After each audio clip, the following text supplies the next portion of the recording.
talk a little bit, maybe plant a seed or something about recruiting. And the reason we're talking about recruiting at your shows is because 40% of your consultants come from your shows.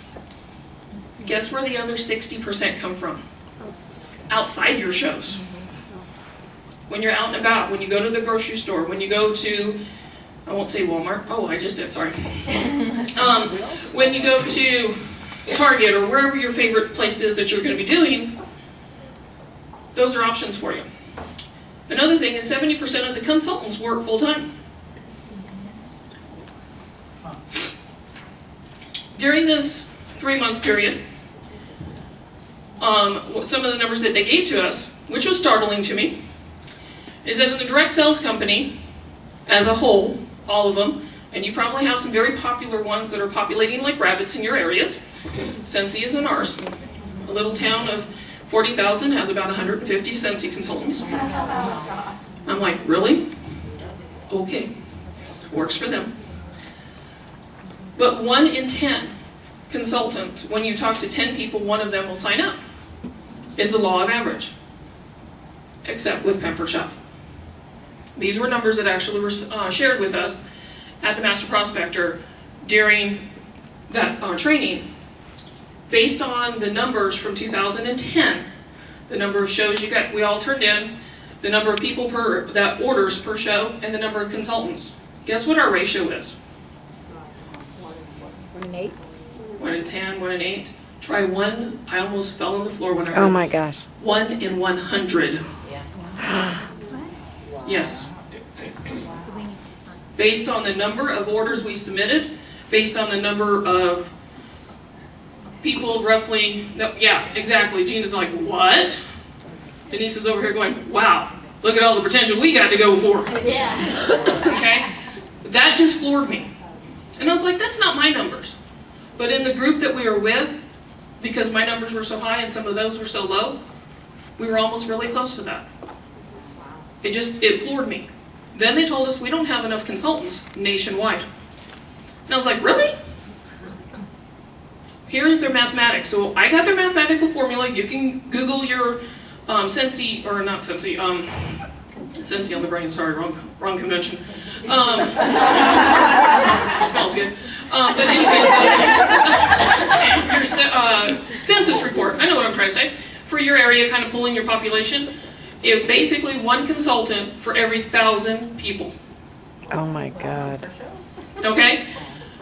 So to give you a little idea, I mentioned New Mexico. Well, in our little county, we have 254,000 people. That would mean that we need 254 consultants. Well, between what I knew I had, and Teresa had, and some other directors that were in the area that had, I did a rough calculation, came up with 80. Anybody see I'm sitting on a gold mine? Yeah. Okay, you can do the same thing. Because I asked, I said, really? You mean the bigger cities like St. Louis and Chicago and Houston are not oversaturated? They said no. Guess what? The number 2 in their statistics, number 2 city that is undersaturated, Chicago. Yeah, we know. Yeah, and then Houston and El Paso were on the top 10. I tried to pull what the other cities were. He goes, I forgot. I'm like, I doubt that.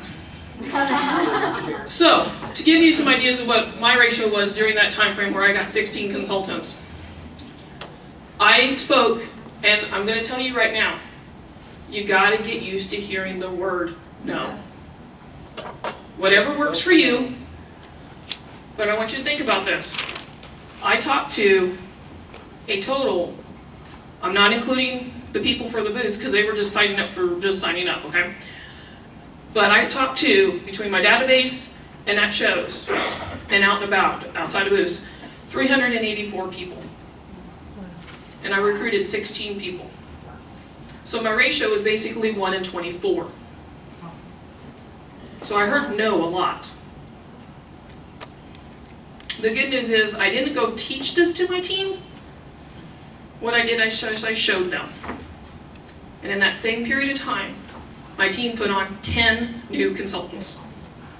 So in a 3-month time, we almost had 30 people on our team. Wow.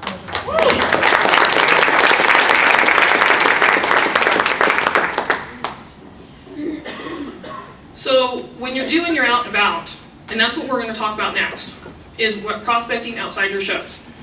Because at your show, you're prospecting. So you need to make sure you're doing some kind of recruiting segment or something for you to be able to do the prospecting at your shows.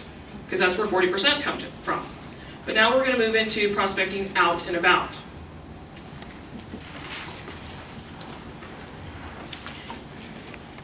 Hang on.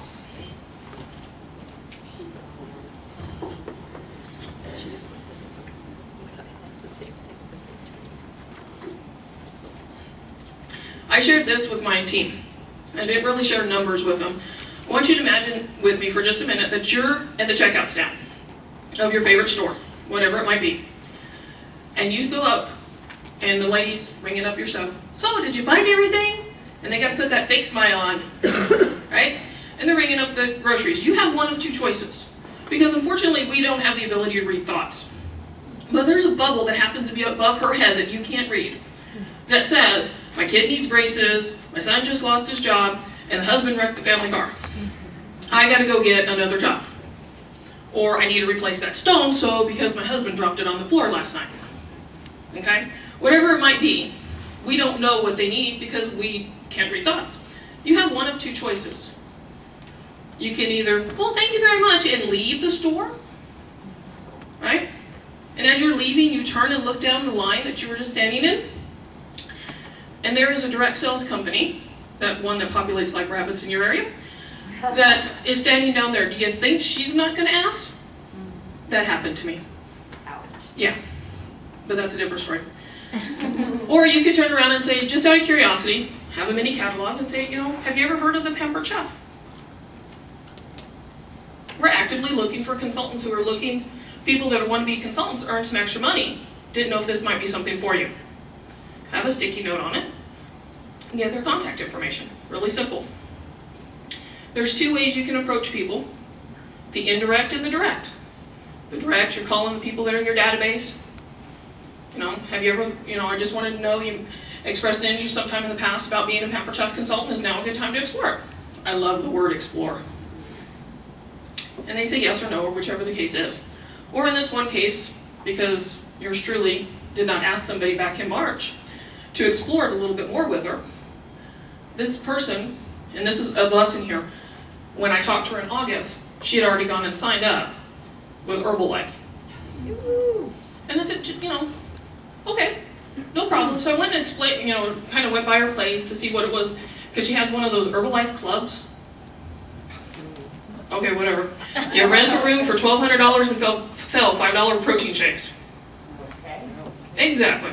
Okay, it works for her. That's all that matters. But she was too nice to basically say, you never asked me or explored it with me or talked to me about being a Pampered Chef consultant. I needed extra money, wanted to quit my job, I found something. So here's the lesson in that. If we don't ask them, somebody else will. And for the longest time, I'm like, well, it'll be another Pampered Chef consultant.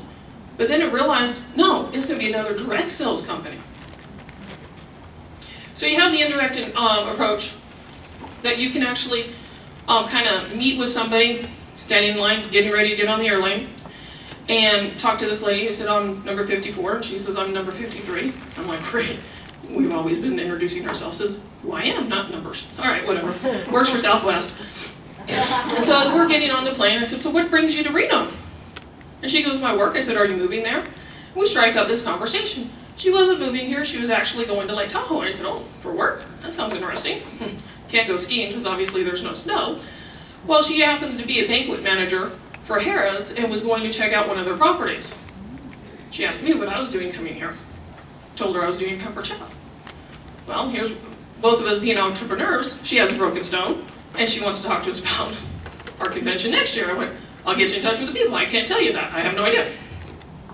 So you have the indirect where you're kind of following common ground, and the direct approach where you're just asking them. Either work, totally up to you. So at this time, Randy has some information and going to share with you guys. So I'm hoping that helps.